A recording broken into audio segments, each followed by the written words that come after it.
I think I might be starting a little early from the redone time, but I figure there's no point in not waiting. Anyway, welcome back to take two. In fact, this is going to be a very thorough take two because the three files that I managed to get through before are actually saved out as black squares. So probably a good idea that I checked. For anyone who's wondering, first off, let me get to. I'm going to just restart this everything. So welcome to what's going to be the first, I guess, of the sort of intermediate season phase, whatever you want to call this. I've completed all of the old photos that I had needed to redo. Maybe there might be a couple things I needed to look at, but I think I've done everything. This is from 2002 to 2005, where I really didn't know what I was doing, didn't have a lot of web space, etc. From 2006 to 2007, I was still using my old camera, but I did have better access to web hosting, better techniques, etc. So that's what we're going to be getting into starting today. I've done a little bit so far back in the old regime before I found. This is only have one viewer. Is people still there? That's what I found previously. Sorry, I found some new content to do, new photo sets from the old times. Today, we're going to be, since I've used that all up, we're going to be moving into this 2006 period. I've also gone through a lot of those guest photos in my quest to get things up onto Google Photos before they put the boom. They lowered the boom. So that all again, that little part is also going to be over for the, well, not really over, but I have a couple of things, but it's not going to be as prevalent as it has been. So for those of you who saw the aborted stream a little while ago, what happened was about once a year, the SATA controller on my motherboard gets fed up with doing its job, and it basically starts screwing up disk access. And because this doesn't have a solid state, and a lot of the stuff, it basically makes this feel like it's just got normal old computer problems, but this is not that drastically bad that it can't run this suite of web browsing and streaming. But because the computer is old, it makes me think that it's just run-of-the-mill stuff, when really the SATA controller is throwing a fit. And it happens infrequently enough that I forget about it. In fact, it's happened before on a stream. This exact same thing has happened, and I just forgot. And it plays out the exact same way. This is just something I don't really feel like. I'm not even sure this is Windows 10 ready. This is from 2012, so this machine's about 10 years old hardware. It works honestly perfectly fine.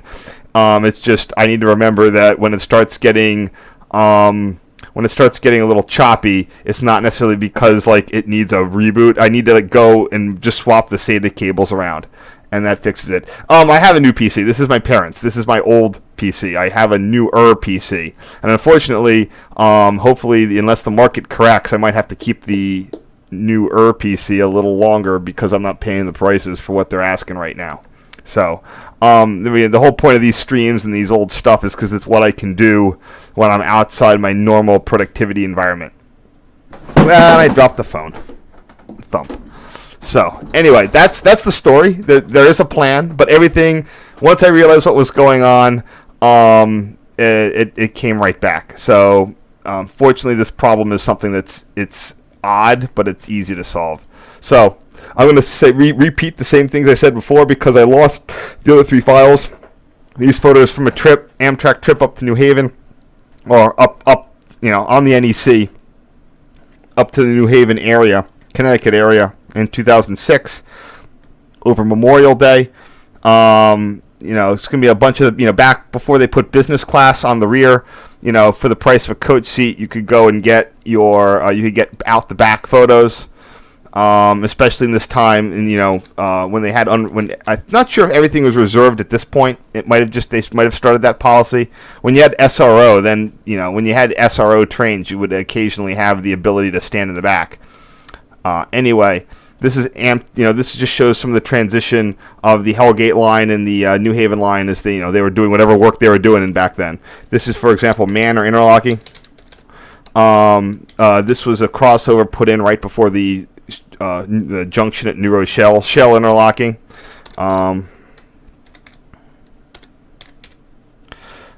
And one thing I also want to mention here is that for people who, when you first see this, it looks like this looks like some sort of high-speed switch, either like 60, maybe even 80. But honestly, this is just actually a limited speed, even though it has this giantly long blade. If you on Amtrak, if you see 2 M3s for the blade and 1 for the movable point frog, that means it's still a 45-mile-an-hour turnout, not a 60 or an 80. And it might be able to do a 60, but they just never done it that way. Same thing at MNRR. And MNRR in these photos is not in service yet. It's still waiting to go in.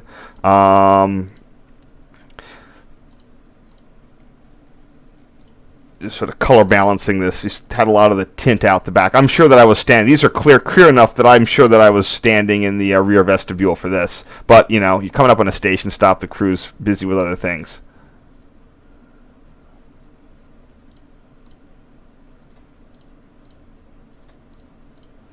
Yeah, you can see all the problems are all gone now.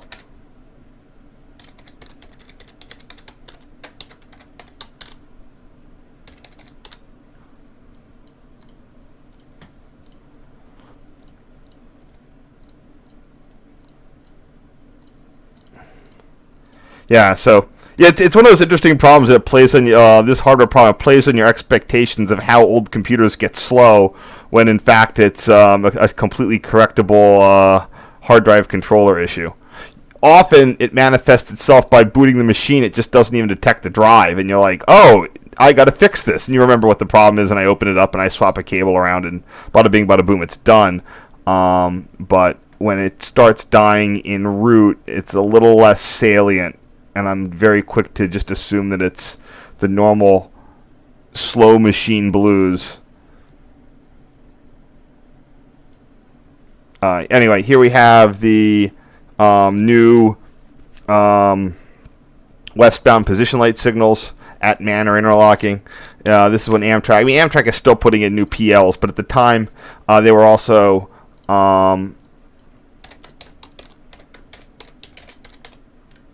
They were using a sort of a black anodized color instead of the silver with a, I don't know what they're doing now, but at least on the NEC they like going with a black, which was definitely a PRR thing, but they don't really they don't necessarily paint them, but I think it's anodized aluminum.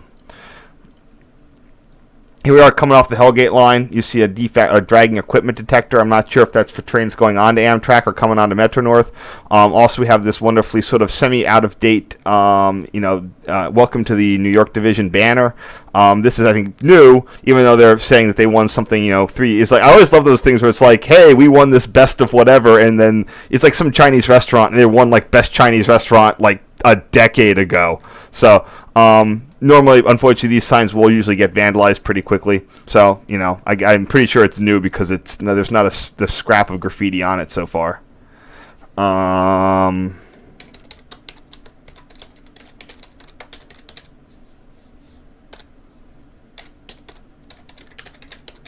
can actually go and see what I named these before. Some of these I might want to keep the old names. Some of them I probably won't. Oh, that's terrible.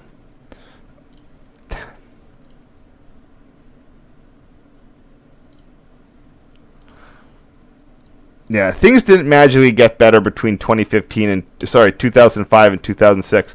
Another sign of the MNRR interlocking. These are the old entrance signals to the Hellgate line. These were replaced by position lights. Also note the back-to-back, the shell, the entrance signals for SS22 on the New Haven line.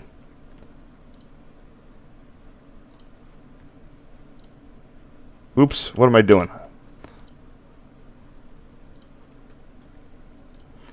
Oh man, I did not want to be up an extra hour today, but whatever. It is nice that I actually have a good photo of these original entrance signals to the Hellgate. And these were there because, again, I don't know, Amtrak, again, was rule, it's still the rule 261 on the Hellgate. But either way, they wanted to have some entrance signals, so good for them. probably in case that you got an absolute block indication and on the Metro North. I'm not sure why you would. Oh yeah, let's say a train's running with failed cabs, it gets an absolute block per rule on leaving Metro North. This would just remove any ambiguity when the train hits Amtrak 261 territory of what it needs to do.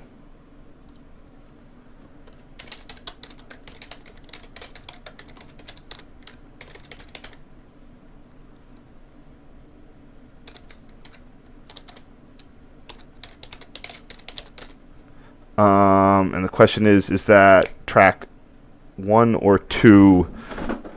Let's see, does it tell me on this? It is track 1 that is displaying clear.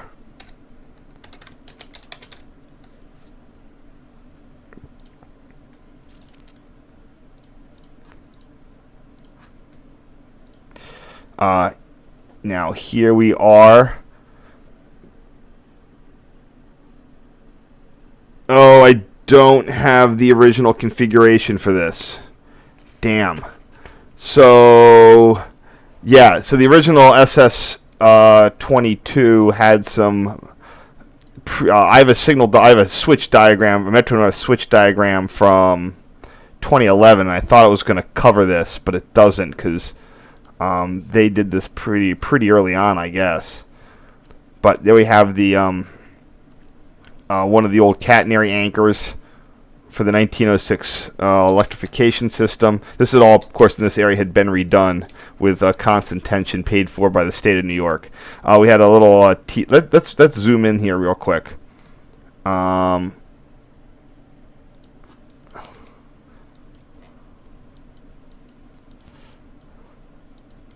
I mean, you can see, like, again, this PC works absolutely fine when the SATA controller isn't in the act of flipping out.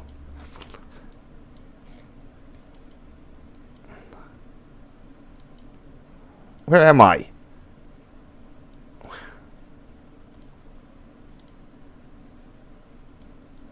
Okay, there's the Hellgate line. There's New Rochelle. I just want to see what they have there for switches. So yeah, there's nothing there anymore. So they used to have a Metro North little dump siding there and a crossover.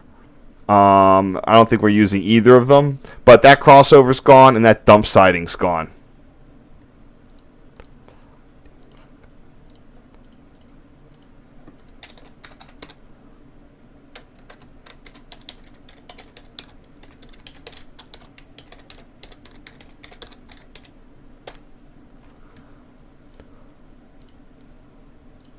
Huh, I remember I do have all the old names right here-ish.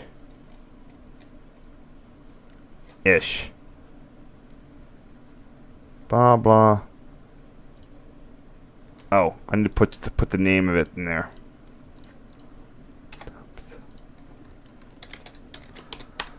Okay. Probably going to be changing a lot of the names. Again, here we have the whatever that crossover was, and here are the old movable point, frogs here.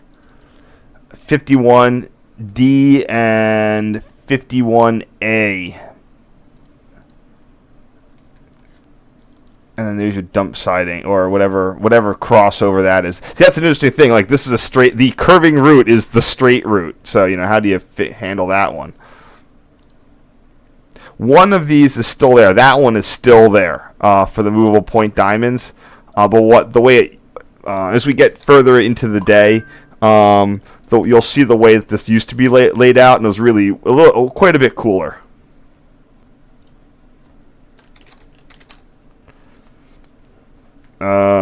Yeah, this whole part of shell interlocking has been completely removed. In fact, I actually had this pulled up before, but lost it. I think I have the original diagram on shell over here in the Connecticut zone. Oh, no, it's New York. It's easy to forget that New Haven is in New York.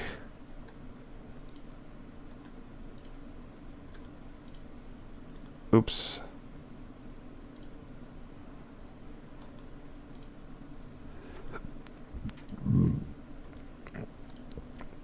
What year is this? Oh, all relay machine. Yeah, this is before Metro Northized it.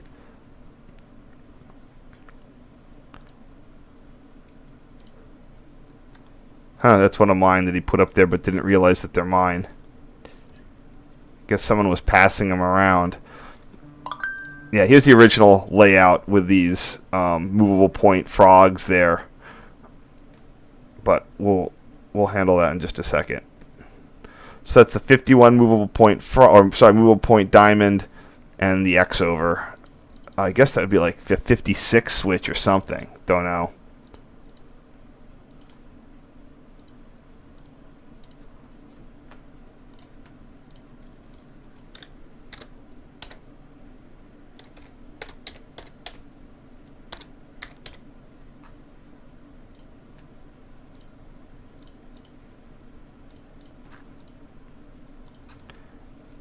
Yeah, I'm glad I got these. So here's what we have left of the configuration.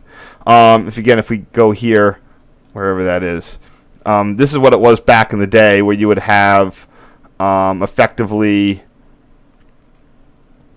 I guess there's your number one switch, your 9. Yeah, these numbers were all redone. I'm not going to use the original numbers. But you can see how this is very much in the original SS22 configuration. That switch is there. That dump siding's there. That crossover's there.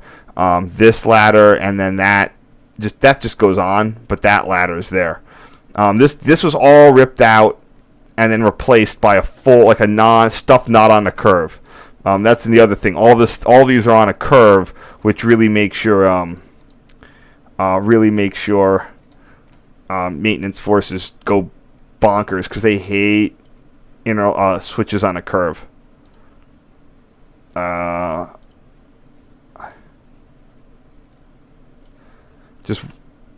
just makes the problem. I guess I don't know the specific reason that it makes everything worse, but I can see that it would. You have to, because the curve is going to be has the super elevation on it.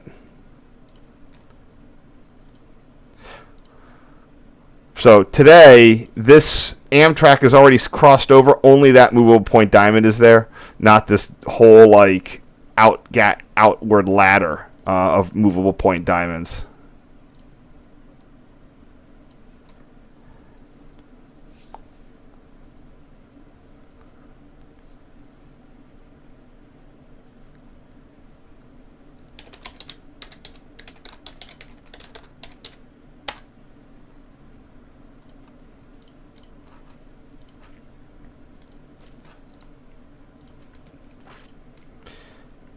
And we have the new relay huts here at Shell. And like all these switches are on curves. Yeah, so there's what's left of the old Amtrak access on the movable point diamond ladder.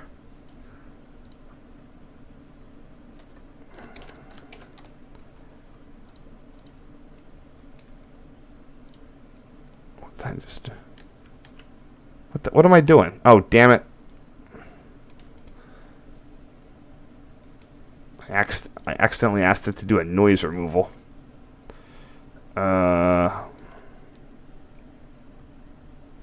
Yes, Europe likes maintaining things. I think I've been over that before. Oh, come on. This was my fault. I accidentally... What?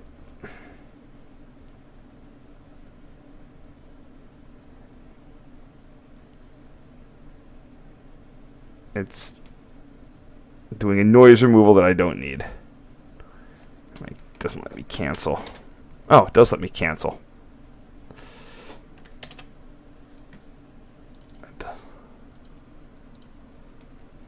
There it is.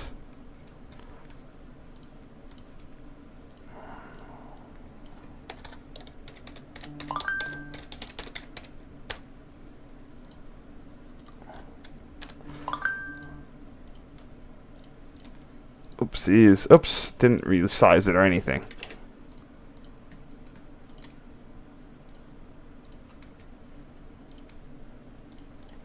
So we'll get through this. Again, I apologize for for the having to do a restart on this. Okay, here we're jumping ahead to New Haven. This was simply me noticing that SS22 New Haven was gone. I think I have some old pictures of that. Yeah, so what's the number on that Amtrak locomotive there? I can't see it, but this is wow. I can't believe it's hard to believe that SS22 was demolished so early on in the process in 2006. I got invited. That was the first tower I got an invite into, and my camera had the batteries that just died. In fact, well, the guy saw me fooling with my camera and invited me up.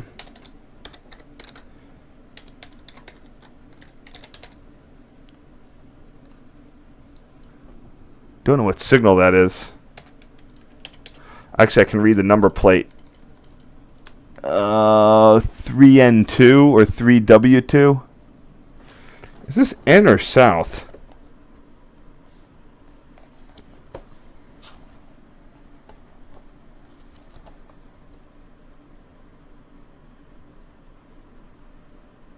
Yeah, I don't have the signal numbers on this. I mean, it's just by track, but looks like 3W2. That should be what it is.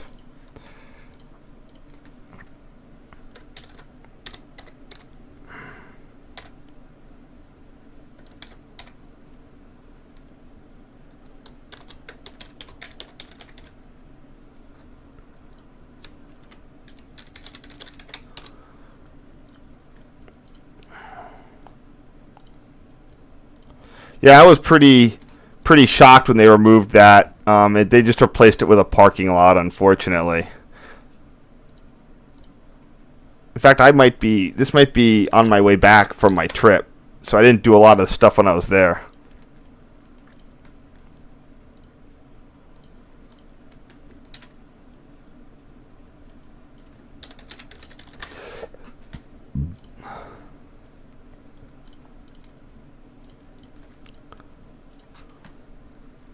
For those who are wondering, SS22 looked like this.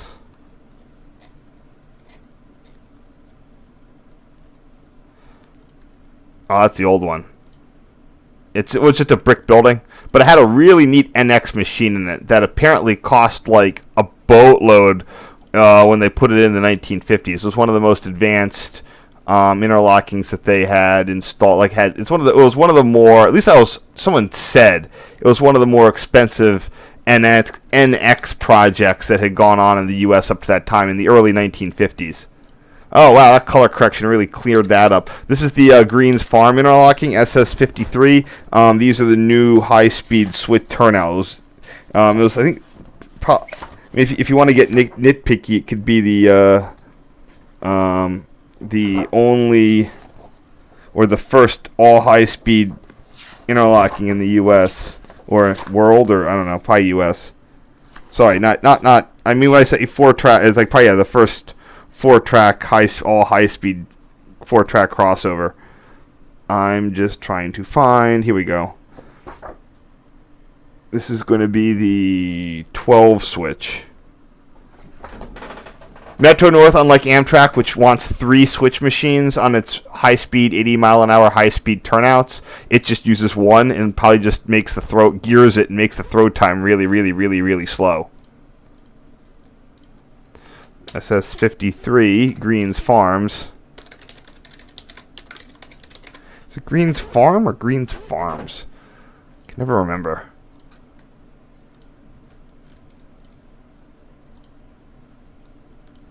Stamford, Norwalk, Bridgeport. It's right down in here. There it is. Greens Farms, 2 S's. Great. The interlocking, you can see how long it is. That's a ridiculously long interlocking.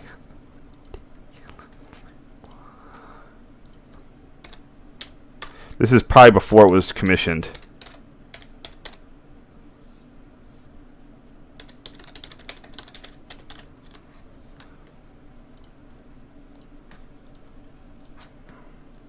And that's it for the first batch.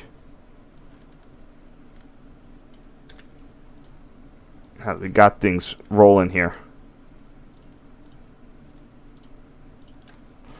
So yeah, we're now headed back. In case you didn't notice, we are actually headed back towards New York City, and it's just going to be a brief jaunt back where we were, and then over the Hellgate line. By this point in time, I had been over this stretch of track an insane number of times. I was just in the closing stages of a relationship, and I was going up one last time to actually be there for a graduation of other people I'd known. So I still had like couch privileges at that point. So here we have the 31 switch and the 42 switch. Again, all high speed at Green's Farms. So I think I just was aware of this new interlocking, and I just made points to get out there and get the pictures. So 31 and 42. Oops.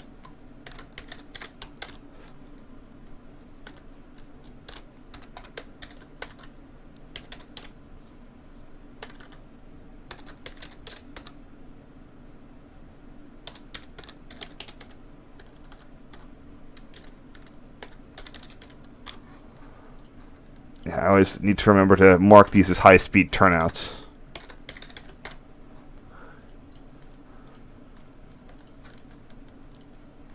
And so the signals are up, but I still don't think that the interlocking is commissioned.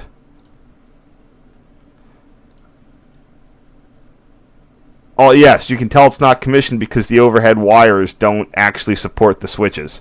It's the same flying beam, New Haven style overhead lines. That was a ridiculously... it's one of those things you wonder, like... I'm sure that there was a motivation, but I don't know what it was to do that flying beam style. It's cool, but I don't know what the rationale behind it was. Probably, I don't know. Maybe they're worried about standing waves. So it's going to be the 4E signal showing a cab speed.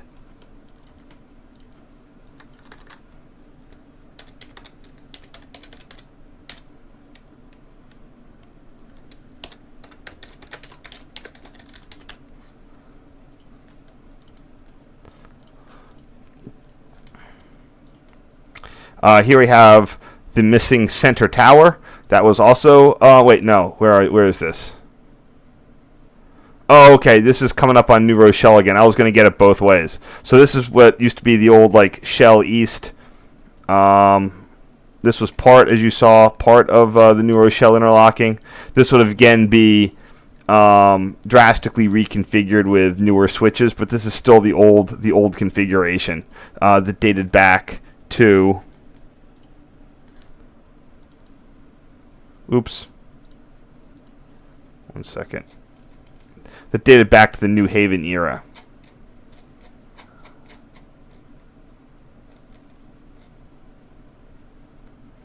Like is this it? No, this is under New Haven. That doesn't even explode. Yeah. Here we go. Yeah, this is this portion of it that Metro North modernized, at least with 261, but left generally intact switch-wise. What the heck is that? I got some, like, poison ivy on me. So this needs to be leveled. I'm really glad that I'm seeing these because I've completely forgotten about these photos, and these are really interesting from a history of Metro North point of view.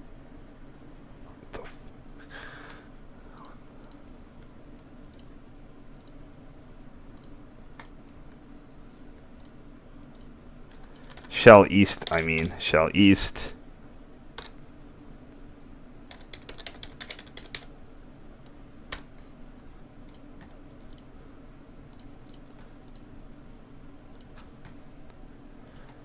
And here we have a wonderful view of the movable point diamond ladder here.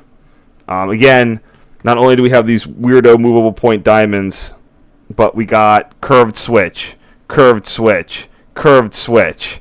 You show this. I bet you could, if you show this to a signal maintainer. I mean, or like a maintenance away guy. It's. I bet you could just like watch his steam come out his ears with this one. This is just like an absolute maintenance nightmare.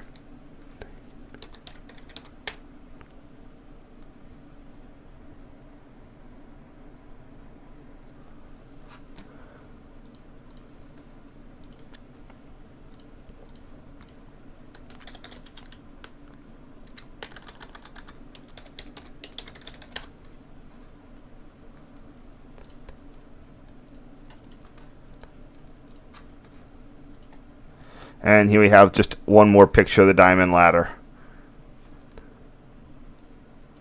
I don't know. I had to have known that this was going away. Like, I had to have been known that they were going to go and remove it, because why would I? Or maybe I would just have been over it so many times, and with, like, my need to go up here so often, sort of on the way out, I think that maybe I could have just also been, like, oh, I'm not going to be up here a lot. I might as well take advantage of this now. But these are the best photos I ever got of the diamond ladder at New Rochelle.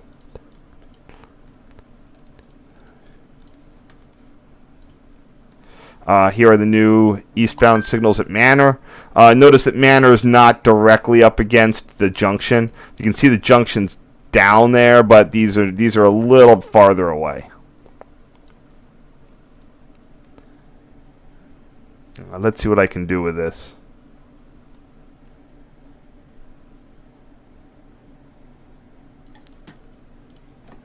Is everything okay? Yeah.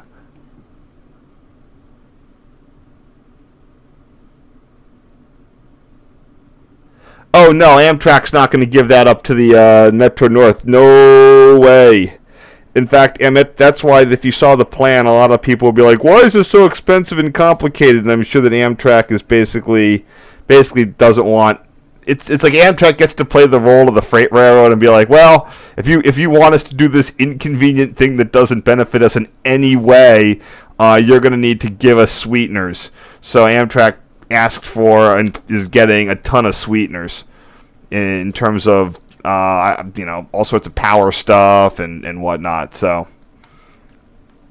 Amtrak MNRR, new blah blah blah, masts rear.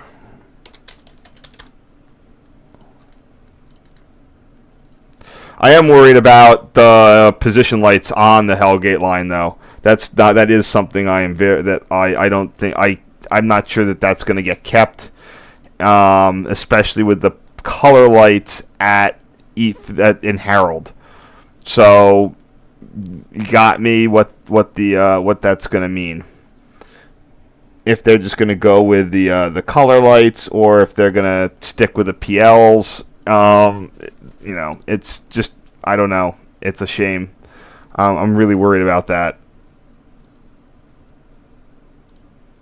But the project is a little wacko enough that it might get tied up with funding drying up or all this other thing. I honestly thought that they were just going to run a bunch of M8s occasionally into Penn, but no, they got to make it complicated.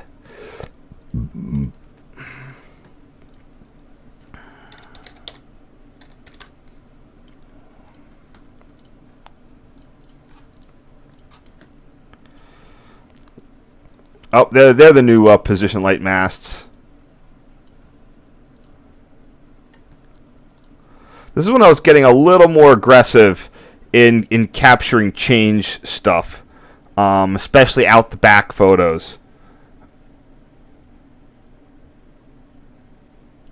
I definitely knew what I needed, and I was transitioning into someone that was more active in documenting things. Not that I never documented stuff, but like I gotta document these things that are changing while it's happening. From better position than the side windows.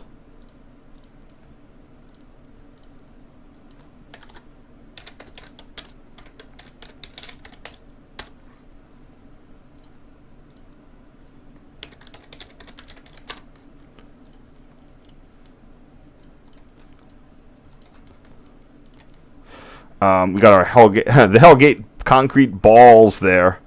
That is where the Hellgate Bridge. No, not the west side. No, Amtrak. So to do the Hellgate line, they're putting in stations, and Amtrak is like, "Oh hell no! You better not have your locals get in the way of our less locals." So they're having to put in a whole bunch of extra tracks, and then they gotta power. They gotta supply all the additional power. Currently, there's one feed substation. It's that whole Hellgate line is fed by one substation at Van Nest and a couple other switching locations, but only one sub. And they're going to be getting like 3 or 4 substations out of this, way more than they need. And it's not just because they're extending the third rail either. This is like they're just putting in a ton, like a bunch of extra substations. You go look at the environmental. I posted the environmental impact statement on my blog. It has everything that it goes. The EIS goes into a lot of detail. Okay, there are the. Don't know why those are there. Like, what's special about that? For Little Hellgate Bridge.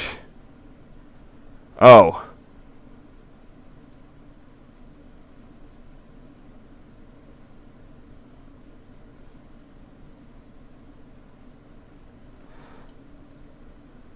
Oh, that's interesting. There was an extra. There was the Little Hellgate channel that was. Yeah, we got the Bronx Kill. Then there was the Little Hellgate, and that got filled in. Waterway, blah blah. Randall's Island, Triborough Bridge. Got it. Okay, cool. I'm assuming that my Hellgate Bridge pictures are just labeled Hellgate Bridge. That would make sense. Okay, here we go. Amtrak Hellgate Bridge. Yeah, I did a number on those. These are really nice. These pictures are surprisingly good. Yeah, this is where I was. This is where I really started being more aggressive at getting the out the back shots, or maybe the crew let me. I don't know, but I think I was being aggressively sneaky at this point.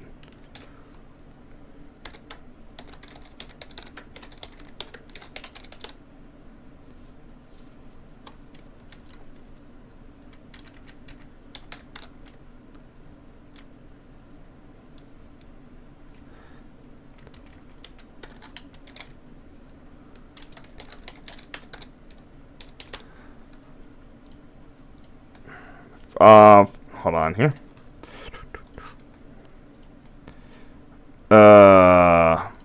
This is not great, but just a good picture of the Hellgate curve. There's a surprising number of photos from here in the 70s of GG1s taken from the bridge. Like, I guess, I guess New York City was a lawless hellhole that people could just roll up there.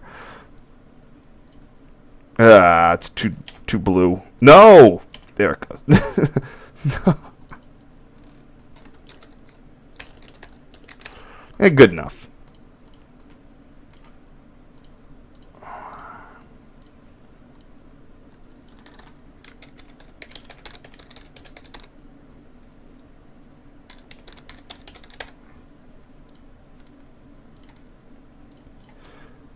I come up with some more. Okay, here's a factoid I love whipping out.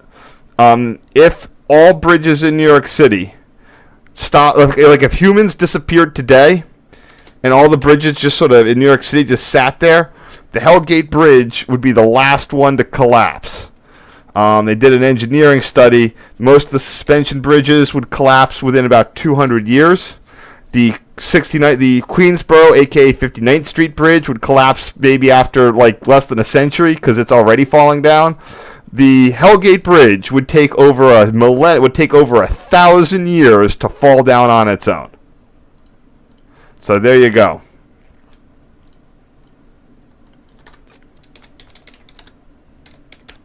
I don't think I have any other eastbound inside photos. And it caught a freight train. CSX number 8846, going to be a SD40-2.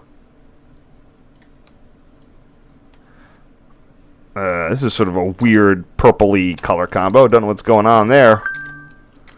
Ugh. Hate it when I get into the purple zone. No idea. You can't really do much of anything with it.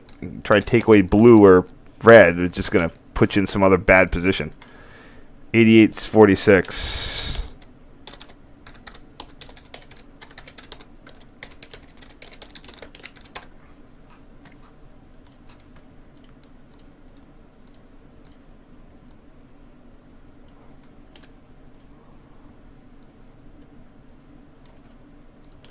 Alright, I'm just going to do a mega batch here.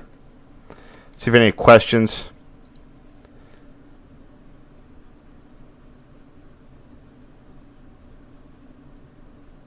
What if Metro have control? No, I read that already. I mean, maybe for the West Side line, they need to work on. I don't know what that would allow though to overhead electrify the West Side line. Like putting in third rail maybe, but without a dual mode that can reliably use third rail, that's sort of pointless. And a lot of the trouble with the third rail dual mode, at least according to an electrical engineer person I asked, was just because the amount of amperage that you have to deal with in a locomotive that's not really equipped for it. I mean, we haven't had third rail locomotives since the DD1 and the L5, and if you look what their switchgear, I mean what their stuff was, it was ridiculous. The amp, you mainly get issues with major, like a lot of amps. You need for a locomotive that's drawing 2,000 to 4,000 horsepower from a third rail through one shoe and then one set of control gear. That's a lot of amps, and that's why they don't tend to be reliable, because you just like the equipment just like isn't quite up for what it's being subjected to. My friend was like saying like, yeah, you're going to get things like 10,000 amps. I don't know if it's that much if you do the quick math, but it's a lot. It's multiple thousands of amps. And that's just tough to deal with. Here we have the splendid. Let's see what happens if I try to go more red. All right, no, I'm gonna go more blue. What I need is less purple.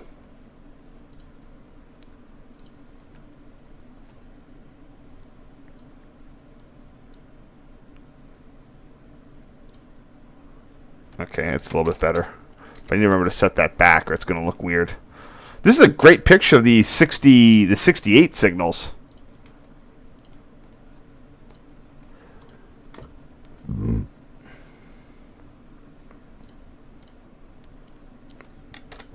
Track 2 clear plus train. The ones in the opposite direction are well notable for being of the reduced size variety and suspended. When I say reduced size, I don't mean that they're anything. They're actually just, you can shrink down the position light modules on the little like brackets up on the US&S version, and they make a reduced size head. There are still currently ones at Newark Penn Station, and you'll see other ones on the Metro North.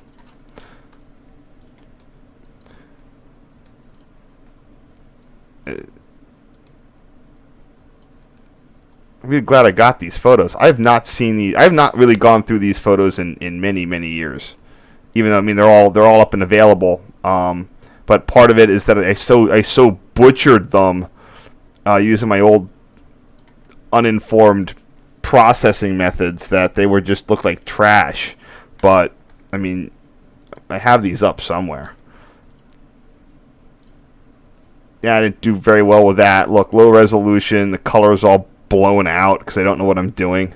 Ugh. Oops.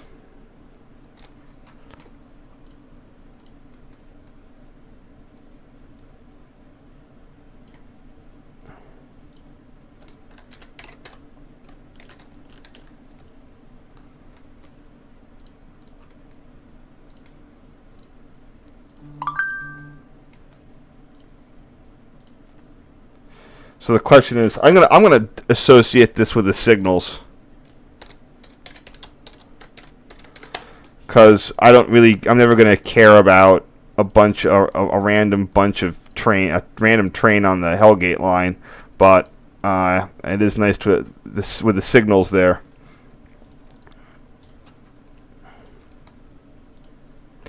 Here we have gate interlocking. So the idea that they're going to be doing for the Metro North to Penn Station, which is actually pretty, I want to say it's clever, because the M8s, they don't want to make them work with 25. They're too good for 25 hertz.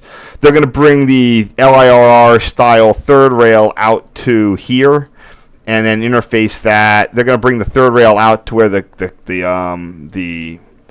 25 hertz, 60 hertz line is. And then they're going to, that's where the New Haven trains will switch to third rail. Makes sense. I'm not going to fault it. It's a good idea. Man, this is just, all the photos I have of this are just trash, and these are good. Gate.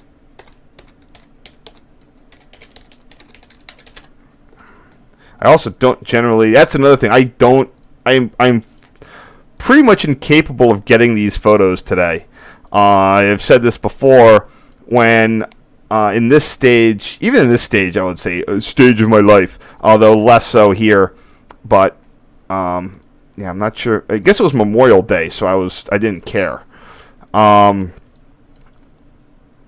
almost always take later trains coming from Boston, and by the time I get to New York City, it's dark.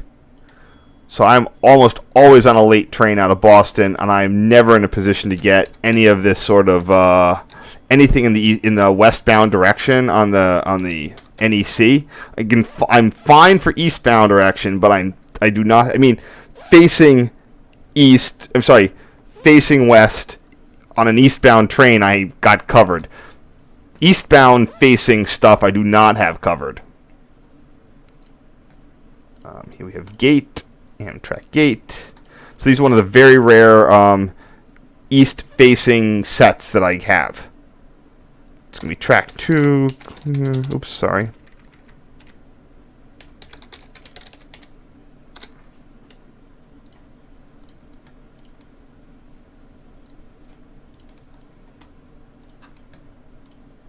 Oh, here we go.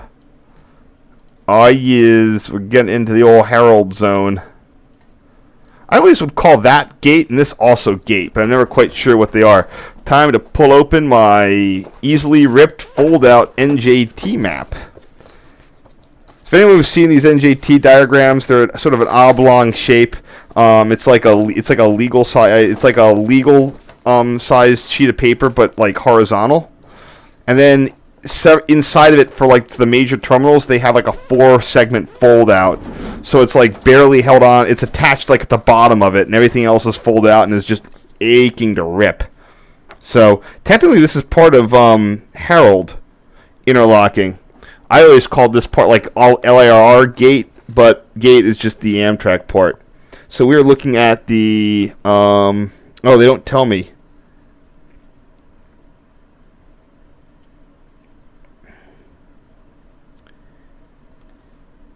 I think it would be the 800 switch. Sorry, signal. There's an 802, and there's ones that don't tell me. Yep, it's 800. Probably both of them are 800. So yeah, I used to call these gate, and that was just wrong. So let's see what I can do here. I don't need all this.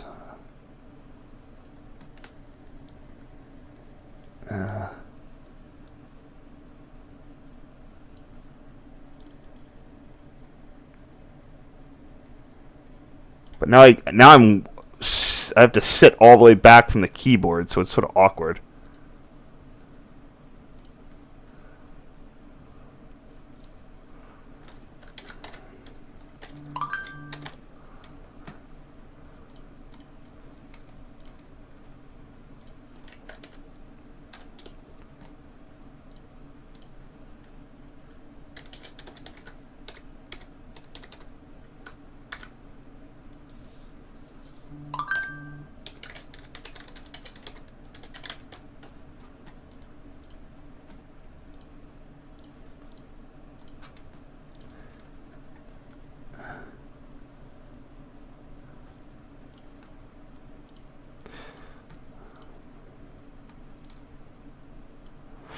Here we have Harold's.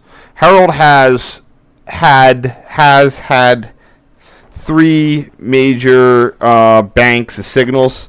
There's there's an east. Well, hold on. No, it kind of does.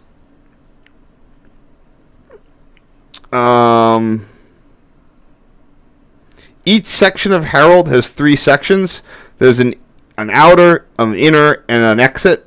But they're off. The two parts of Harold are offset. So in this part of Harold, there's more Harold past this on this north bank, but this is now it's part of ESA interlocking. This part those are autos. So here we're looking at Harold's the 861 switch. This guy here, that's what they used to store the protect power. They don't anymore because that costs money. And this would be the 807. So let's see what we can do with this.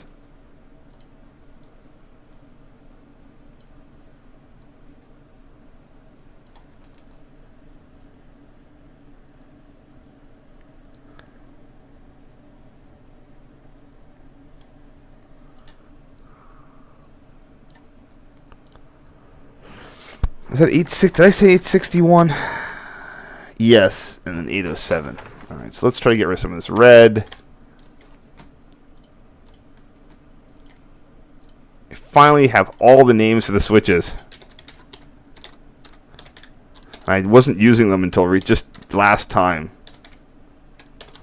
That one past the 807 is the 809.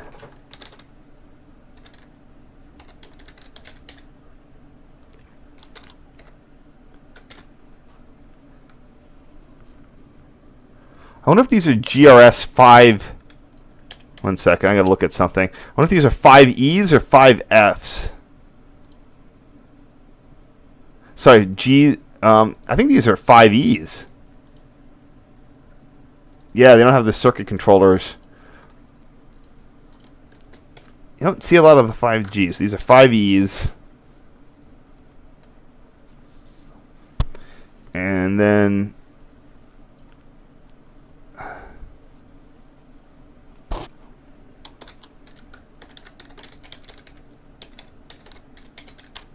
I'm not going to specify what position light gantries those are. I'm just going to say that they exist. Okay, here we have another example of the compact mountings for the US&S position lights. Again, these are not anything special. They're just those that you shrink them down 1 unit around the central hub. So this is the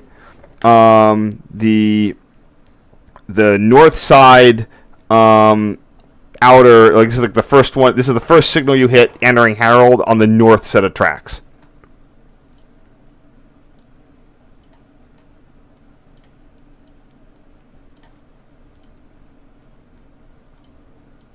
And I think I explained before that there's a reason they did this on this one. You'll see it maybe in just a second.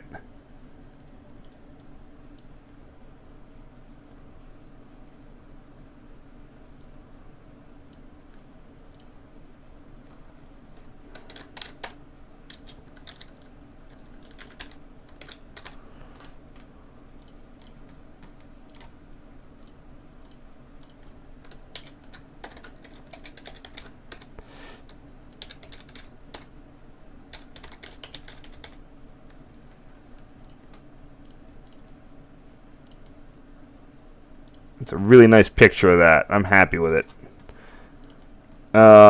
Sunnyside Yard. No multi-levels. Got some ALP 44s, unfortunately, but none of those goddamn multi-levels or split levels.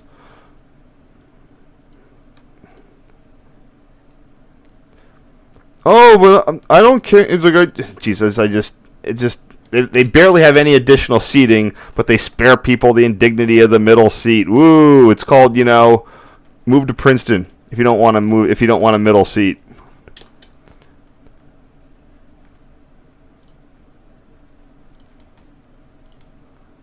I wonder what I called this. Oops.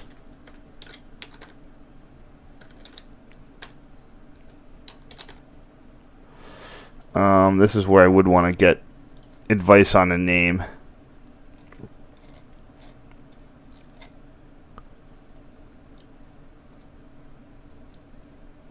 Ugh. Oops. Let me see if I can get some numbers out of that. I gotta go pull them off.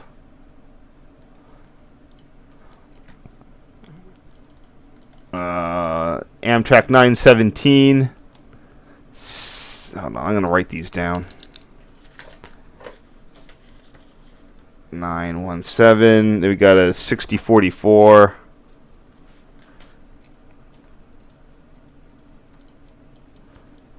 $60.60. 4604. Looks like 4004 and yeah, okay, 4604.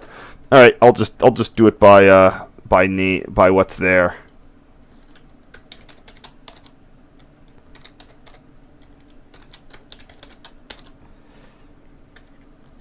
One second.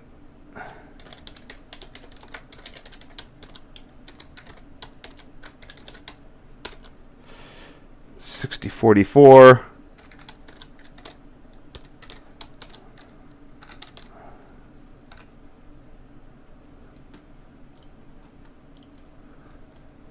Cool. That looks good.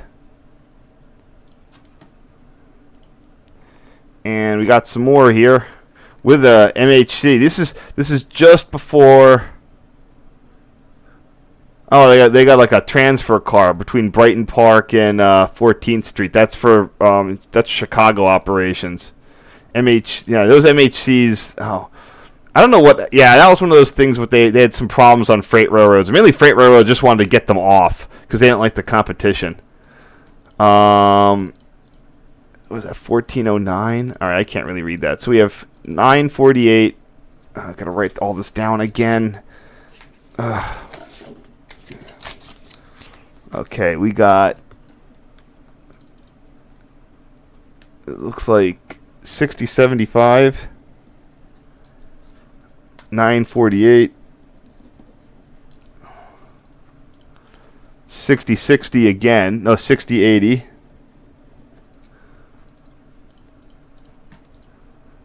like 1408. Can't read that one, and that's 1402.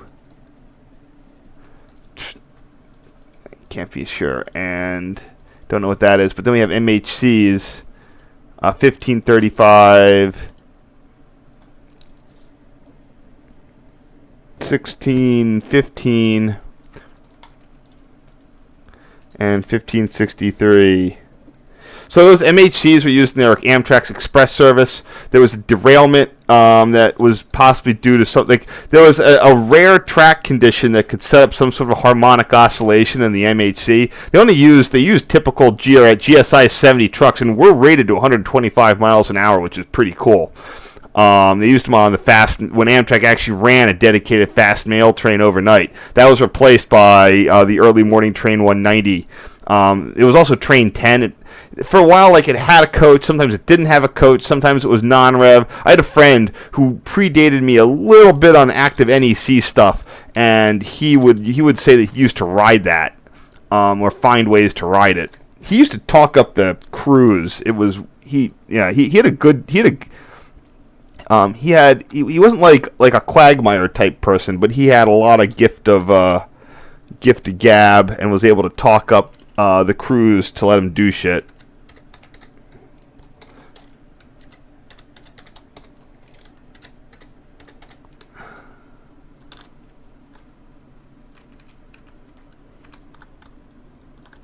Just writing these down now.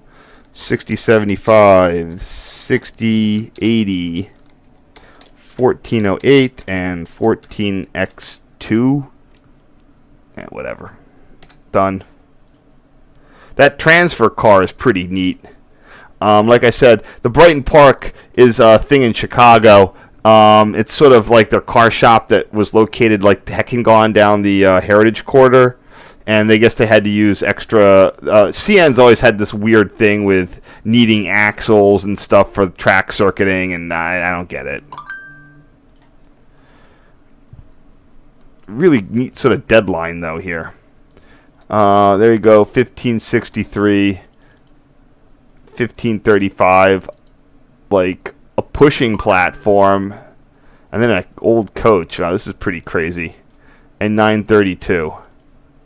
I'm not going to care about the NJT ones here. I'm just going to tag this with all Amtrak.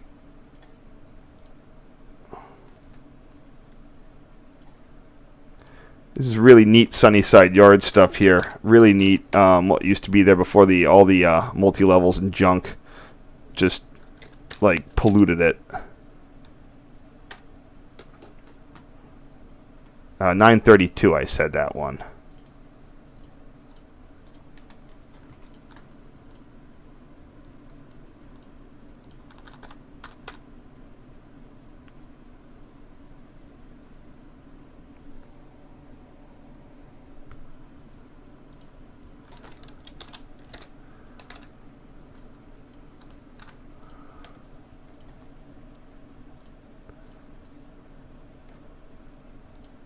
Oh, there's some old Q Tower stuff down there, but I'm not going to bother trying to figure it out.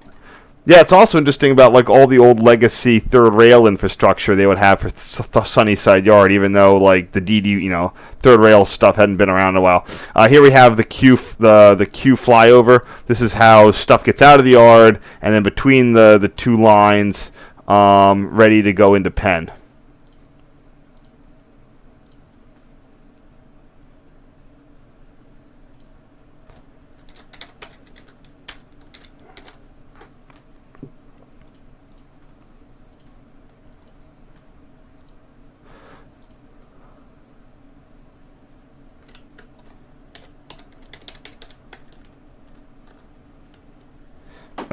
Which is that? This is going to be the line 2.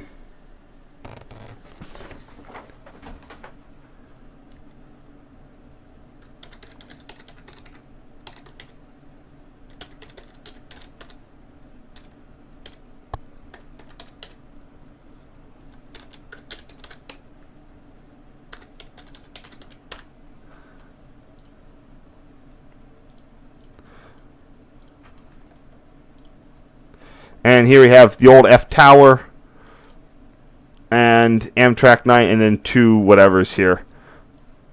Again, I'm not sure how I'm going to label this, but I'll probably, because the AM7s are a little more important these days than this stump of F Tower, I'm going to lead with labeling it as an Amtrak train thing.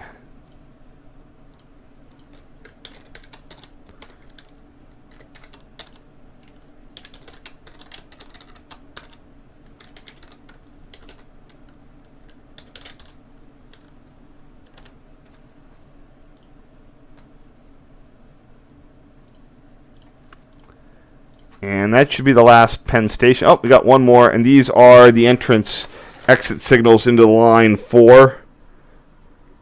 Yeah, this is... Oh, wait, no, we're going to the line... oh, wait, no, this is line 2. So that's going to be...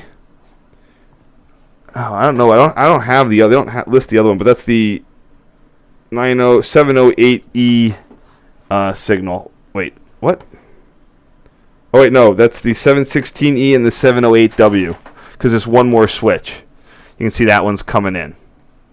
And then there's the line 2 tunnel, or line 4 tunnel is right there to the to the left. And that's the old freight overpass. I think that's been cut. It's just like, oh, the things that aren't there anymore tore. Whoa.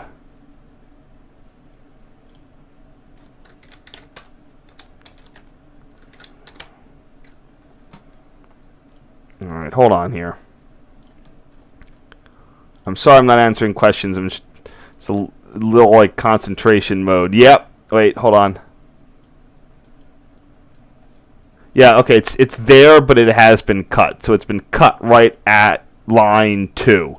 By the way, you can get out on these pretty easily. I don't know how long you can get out there before someone notices, but you can get up on these freight overpasses. I'm going to try to get out there. There's some signaling stuff. They put like new signals, and there's some old PLs up on that ridge. And you can get up there through this, like there's like an urban farm or something. Oh yeah, there it is. It's the Smiling Hogshead Ranch, abandoned IR spur, blah blah blah blah. Long Island Railroad Company. So it's an urban farm installation. But there's some way up there. I'll get up there somehow. Anyway, this is the 716E and 708W.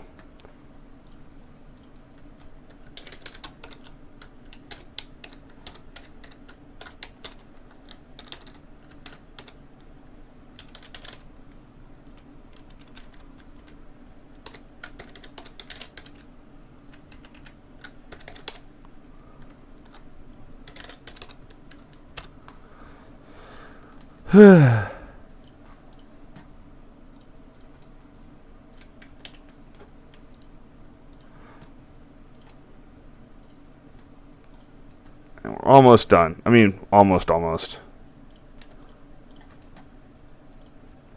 yep. Jump ahead to... This is where I was, again, capturing all the goings-on at North Philadelphia. Which at this point, I guess would be, like, Amtrak Lehigh interlocking. Not sure. Oh, yeah. North Philadelphia Tower was most definitely closed by this point.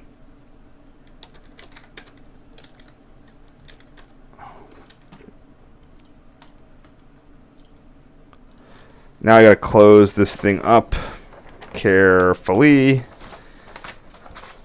And I think that this because the Atlantic City line, all the NEC interlockings are covered in this New Jersey Transit thingy. Oh wow, it even has like mileposts of every bridge. 30th Street Station, Girard, Mantua. North Philly is still okay. Lehigh, there it is. It's going to be the track 1, so that's going to be the 1E.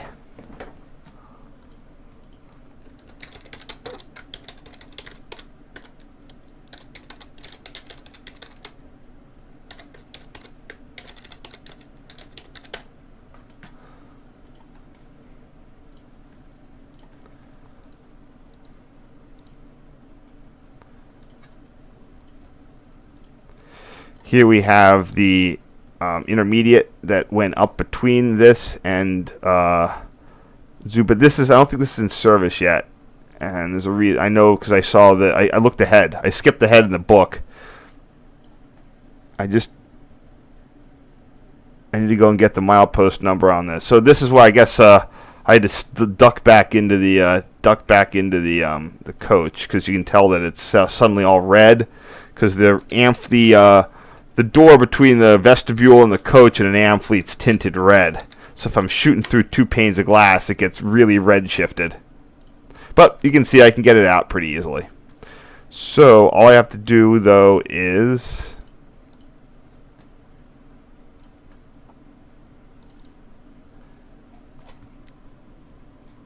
I should have one already.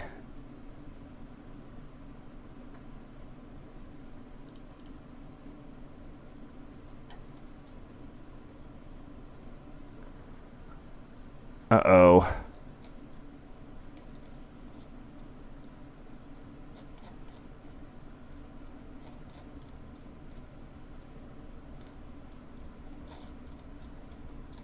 All right, it's not there.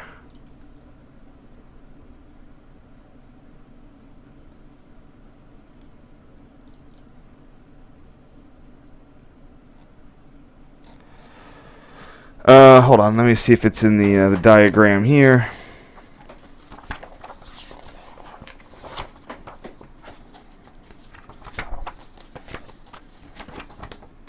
Oh, good, it is.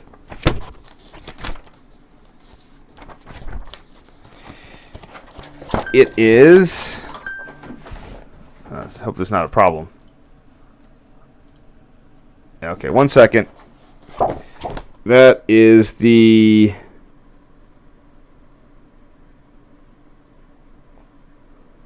Ooh, they didn't update this either. Yeah, NJT does not like updating its Amtrak things here. Hold on, I know that I have this somewhere. I just have to dig it up real quick. It's like 8 something. And you see signal 8.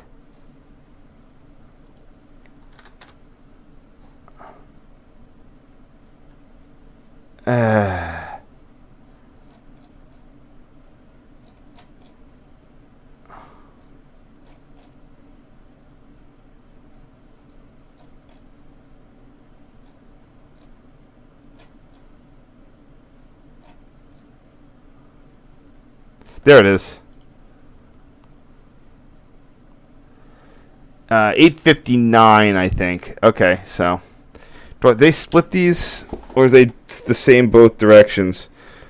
Probably 858 going in the. Oh, it is 859 because it's only in one direction.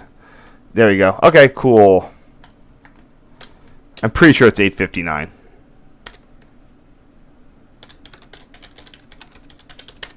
So again, this was put in. They put in 2. There used to be 1 between. You'll see it in a second. Hold on. So in the whole, when they were getting rid of the whole North Philadelphia, this was the last little bit. This random signal bridge between Zoo and North Philly. And what made it really weird was that even though, you know, North Philadelphia had been closed, it had full speed routes on all 4 tracks. This one still represented the old situation where you had dwarf signals at on tracks 3 and 4. So as you can see, these you got. Hold on. Right. So this the first off, this one didn't have a track 1 signal. Forget no track 1. Track 2. Normal high signal with a grade marker even. Tracks 3 and 4, the best you could get was approach slow for a slow clear at North Philly. So, like, this is just absolutely ridiculous. Like, I mean, it's crazy that up until 2000... I mean, listen, I love the old way, but it is pretty nuts that up until 2005, if you were wrong railing out of Philly, you know, you're going to be getting that slow clear to wrong rail through North Philly. And an approach slow at this intermediate. You know, like the tracks are fully bidirectional, but they kind of don't still support bidirectionalism. These are the 860 signals.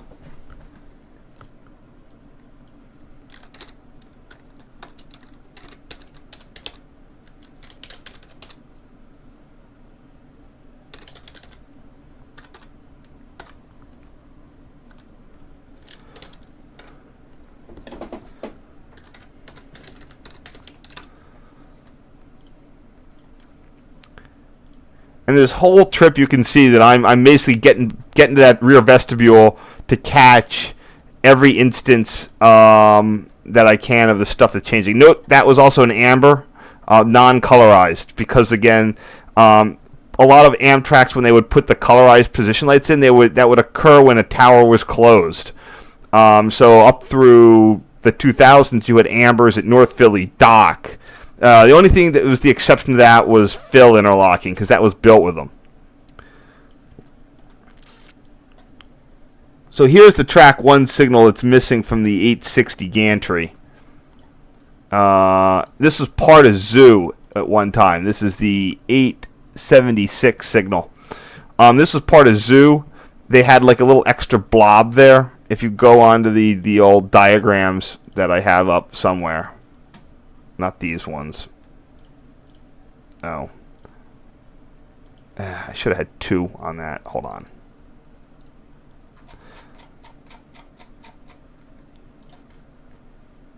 If you go up on the Amtrak diagrams, yeah, so there's the 860, 861. That one there that has now been labeled, that was part of Zoo's extended limits and is now the 876. But this was the thing that gave Zoo, like Zoo had this massive Model 14 and it had like this little tiny panel for this one little switch that would let trains get on to the what became the Trenton line, but here is labeled as Zoo siding. So anyway, this is the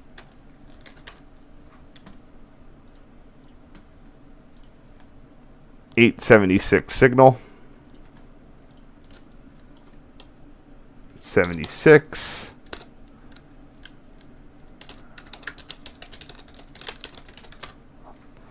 That is still there, I believe. Wait, no, it's not.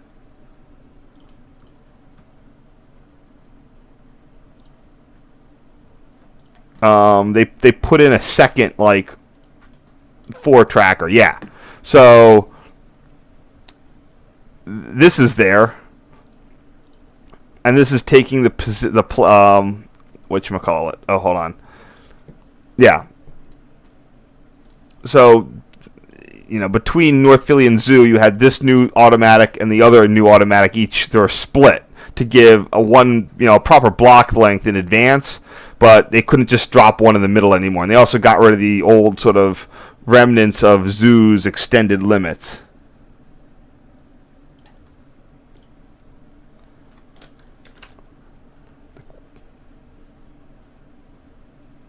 The question is, I don't know what number this is. Oh, wait, yes, I do. Hold on. Yeah, this is the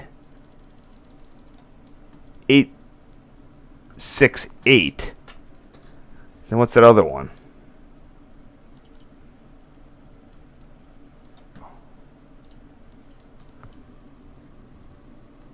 This is 876.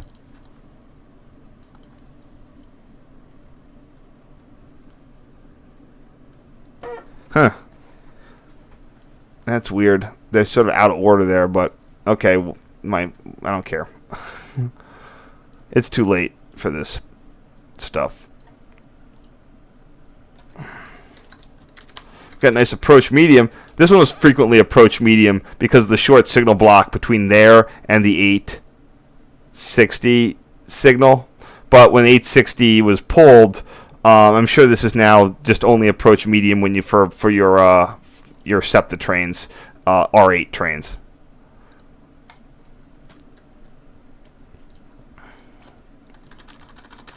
Six eight. Is it 8? What does it say on the diagram? That says 868. So I don't know why the other one says 876.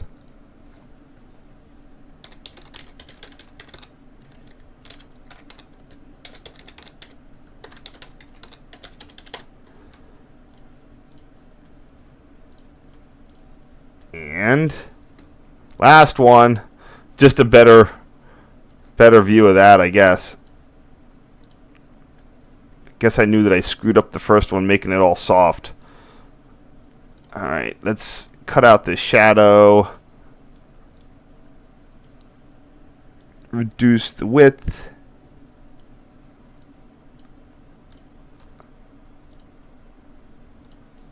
Adjust the color. Get rid of more red. More red. Good enough. I don't know.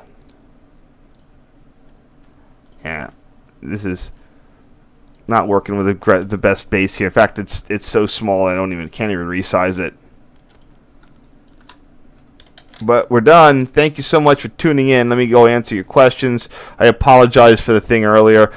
Next time that happens in a year, please remind me that my SATA card's going bad and I need to go fix it. It's not anything to do with rebooting or whatever. Let's see what we got. Any questions?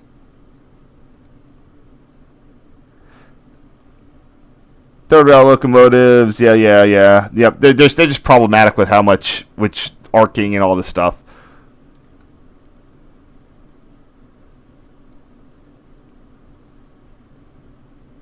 So anyway, thank you so much. I apologize. I'll get you out of here. Thank you for watching. Blah blah blah. Next time I'm around, I'm not sure. It's going to be something in the time period of either the 18th or 19th or 19th to 20th. One of those two nights.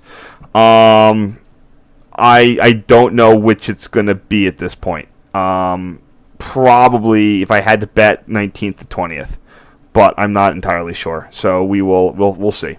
Thank you so much. I'm going to get off, let you guys go. Like, again, it's perfectly fine as long as I just remember what the actual problem is. I've had no issues with anything when I actually just did the proper repair. So, anyway, I'll see you next week's.